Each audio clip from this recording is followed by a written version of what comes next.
Hello दोस्तों, स्वागत है आपका हमारे YouTube channel BPSC teacher Dhirendra में। दोस्तों, मेरा नाम धीरेन्द्र प्रताप सिंह चौहान है और मेरा चयन बिहार टीआरई 3.0 में प्राइमरी पद के लिए हुआ है।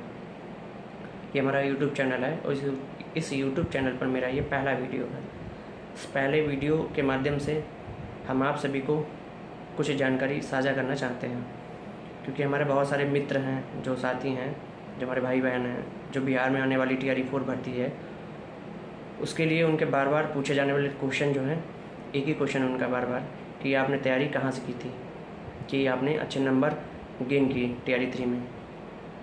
तो उन दोस्तों को बताना चाहेंगे कि मेरा चयन जो है टीआरई 3 में ही हुआ है, लेकिन इससे पहले जो मैंने टीआरई 1 दिया था तो वहाँ पर हम टाई ब्रेकर का मतलब है सेम नंबर के केस में हम डेट ऑफ बर्थ से बाहर हो गए थे। टीआरई 1 की जो कट ऑफ थी वो 67 गई थी, तो मेरे 67 ही मार्क्स थे, तो वहाँ पर हम डेट ऑफ बर्थ से बाहर हो गए थे। तो वहाँ पर हमें बहुत ज़्यादा दुख हुआ। तो आप समझ सकते हैं कि टीआरई 1 में या आप किसी का या बहुत सारे जो हैं जिनका जो डेट ऑफ बर्थ से बाहर होते हैं तो वो उसका दर्द जानते हैं, समझते हैं। तो हालांकि वहाँ पर हमें दर्द हुआ था, लेकिन वहाँ पर हमने हार नहीं मानी थी। फिर हमने टीआरई 2 में नहीं दिया था, फिर टीआरई 3 में हमने पेपर दिया था। टीआरई 3 कैंसिल हो गया था, लेकिन उसमें भी मेरे अच्छे मार्क्स थे और उसके बाद एग्ज़ाम हुआ था, इसमें भी हमारे अच्छे मार्क्स हैं। तो उन दोस्तों का यही कहना है कि आपने इतने अच्छे मार्क्स कैसे गेन किए। तो उन सभी से हम यही कहना चाहते हैं कि आप किसी भी एग्ज़ाम के लिए सबसे पहले सही रणनीति बनाइए। सही रणनीति बनाने का मतलब है कि आपको पता होना चाहिए कि किस एग्ज़ाम की क्या रिक्वायरमेंट है। जब तक आपको ये नहीं पता होगा तब तक आप कोई भी एग्ज़ाम नहीं निकाल सकते, ठीक है। तो सही रणनीति का मतलब ये है कि कोई भी एग्ज़ाम है तो सबसे पहले आप उसके PYQ अच्छे से सॉल्व करेंगे, क्योंकि किसी भी एग्ज़ाम का आइडिया उसके PYQ से ही लगता है। आप PYQ देखेंगे, उसका सिलेबस देखें, फिर आप ये आइडिया गैस लगाएं कि उसका क्वेश्चन कहाँ तक पूछा जा रहा है, क्या एग्जामिनर जो है पैटर्न चेंज कर रहा है। जैसे टीआरई 1 का पेपर आप देखेंगे तो उसका खैर किसी को आइडिया नहीं था, लेकिन पेपर का जो लेवल था वो बहुत ठीक ठाक था, क्योंकि आइडिया नहीं था, पहली बार हो रहा था। वही टीआरई 2 में एग्जामिनर ने क्या किया, बहुत ज़्यादा सिंपल पेपर बना दिया। सिंपल का मतलब ईजी टू मॉडरेट बना दिया था। उसके बाद टीआरई 3 आप देख लीजिए, एकदम से क्या किया, पैटर्न चेंज कर दिया।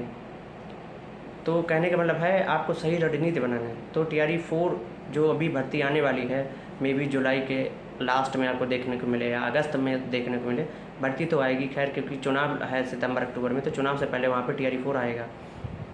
तो हमारे सारे साथी हैं, उनका यही पूछना है कि क्या हमारी रणनीति होनी चाहिए, कौन कौन सी किताबें आपने पढ़ी थी या हमको पढ़नी चाहिए जिससे हमारा टीआरई 4 क्रैक हो जाए। तो उन सबसे तो सबसे पहले आप क्या करेंगे, टीआरई 1 के जो पेपर हैं, PYQ हैं, टीआरई 2 का जो एग्ज़ाम हुआ था, टीआरई 3 में जो कैंसिल हो गया था, टीआरई 3 री एग्ज़ाम हुआ था, आप उसका क्या करेंगे, अच्छे से PYQ सॉल्व कर लेंगे।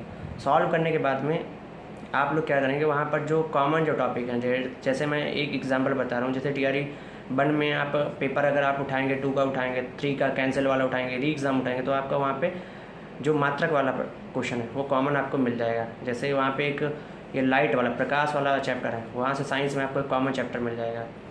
इसी तरीके से आप ज्योग्राफी का देखेंगे, ज्योग्राफी में आपको एग्रीकल्चर से, जैसे वहाँ पे मिल्पा, ये गाँव से झूम खेती जो है, इस पर आपको कॉमन क्वेश्चन मिल जाएंगे। तो इस तरीके से आपको कॉमन जो टॉपिक हैं वो आपको लिखने पड़ेंगे, और आप उन्हीं कॉमन टॉपिक्स को आप सबसे पहले तैयार करें NCERT से, क्योंकि प्राइमरी का पेपर है तो आपको मैक्सिमम 6 to 8 का NCERT पढ़ना है, वो भी सबसे ज़्यादा आपको ज्योग्राफी का, उसके बाद साइंस का 6 to 8 NCERT आपको समझ लो मस्ट है, ठीक है। मतलब मस्ट का मतलब समझ लो मस्ट है, वो आपको पढ़ना ही पढ़ना है। अगर आप PYQ लगाएंगे तो आपको इतना आइडिया हो जाएगा कि TRE 1, TRE 2, TRE 3 cancel, TRE 3 री एग्ज़ाम, ज्योग्राफी और साइंस के जो क्वेश्चन है वो आपको 6 to 8 की NCERT से बाहर एक भी क्वेश्चन आपको नहीं मिलेगा। उसके बाद में आपको 9, 10th की जैसे NCERT है, वहाँ पर आपको कुछ टॉपिक, सेलेक्टेड टॉपिक्स पढ़ने हैं, वो हम आगे आने वाले वीडियो में हम आपको बता देंगे कि कौन से आपको जो टॉपिक हैं वो पढ़ने हैं अलग से। बाकी ऐसे ही सारे सब्जेक्ट के हम बता देंगे, क्योंकि एग्ज़ाम जो होता है ना 120 नंबर का होता, तो वैसे 150 का है, लेकिन 30 नंबर उसमें लैंग्वेज आती है तो वो क्वालिफाइंग नेचर होती है। बाकी 120 पे ही कट ऑफ बनता है, तो आपको 120 में टारगेट करना है। 120 में भी आप वहाँ पे 120 जो होता है ना, वो 120 मार्क्स जो होते हैं वो 8 सब्जेक्ट में डिवाइड होते हैं, तो हर सब्जेक्ट का 15-15 क्वेश्चन आता है। तो आप अगर टारगेट करके सही दिशा में पढ़ेंगे तो आपका एग्ज़ाम ज़रूर निकलेगा। और अगर आप पढ़ते रहे, मतलब यूट्यूब चैनल से आप कहीं यहाँ से पढ़ा है, कल कहीं वहाँ से पढ़ोगे, तो फिर आप एग्ज़ाम नहीं निकलेगा, क्योंकि हमारा माइंड जो होता है वो डाइवर्ट हो जाता है। क्योंकि हम जो पढ़ के जा रहे हैं हमें अपने खुद के कंटेंट पर भरोसा होना चाहिए। हमको अपने खुद के ही कंटेंट पर अगर भरोसा नहीं है तो फिर कैसे एग्ज़ाम निकलेगा। तो बस इस वीडियो को बनाने का हमारा बस इतना ही उद्देश्य था कि कुछ अपने बारे में बताने के बारे में। बाकी आने वाले वीडियो में हम आप लोगों को सभी को बताएंगे कि हमने कैसे तैयारी की थी, कौन कौन सी किताबें पढ़ी थी, कौन कौन से चैनल से हमने पढ़ा था, ये भी हम आपको बताएंगे। ऐसा नहीं है कि हमने यूट्यूब चैनल नहीं पढ़ा था, लेकिन हमने बहुत कम फॉलो किया था यूट्यूब चैनल को, जितना हो सका था, पूरी तरीके से डिपेंडेंट नहीं रहे थे। तो बस इस वीडियो को, बस ये छोटा ही वीडियो बनाने का हमारा एक उद्देश्य था। इस वीडियो के माध्यम से बस हम आपको इतना ही बताना चाहते थे। बाकी आने वाली वीडियो में हम आप सभी को बताएंगे कि कैसे मैंने तैयारी की थी, कितने मार्क्स आए थे, TRE 1 में हमारे कितने मार्क्स थे, कहाँ से पढ़ा था, TRE 3 में हमारे कितने मार्क्स हैं, कौन कौन सी किताबें हमने पढ़ी थी, कौन कौन से हमने करंट अफेयर्स कहाँ से पढ़ा था, बाकी ये सारी चीज़ें बताएंगे। धन्यवाद। बाकी यही कहना चाहेंगे थोड़ा ये